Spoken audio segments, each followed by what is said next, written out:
Est-ce que vous avez une ambiance anxiogène avec des tags en permanence? Vous avez visité le campus de Bron, libérer la Palestine, libérer Georges Ibrahim Abdallah. Mais on sait qui c'est ce type.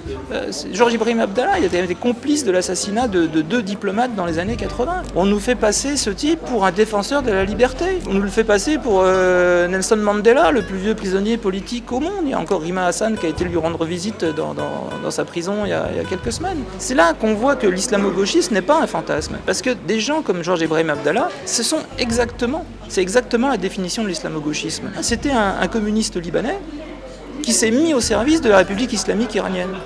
Parce qu'il pensait que le soulèvement en Iran, derrière l'ayatollah Khomeini, eh bien, c'était le peuple qui se levait pour faire une révolution. Et donc, avec ses yeux marxistes, comme aujourd'hui la France insoumise, il voit finalement dans les mouvements islamistes, dans les populations issues de l'immigration de banlieue, le nouveau prolétariat, le peuple en marche qu'il faut soutenir, sans se rendre compte que c'est pas du tout la même chose que évidemment les ouvriers de la révolution industrielle, parce que ces populations n'ont pas des revendications sociales, elles ont des revendications religieuses, elles ont des revendications communautaires. Mais qu'importe si ça peut vous permettre de gagner les élections.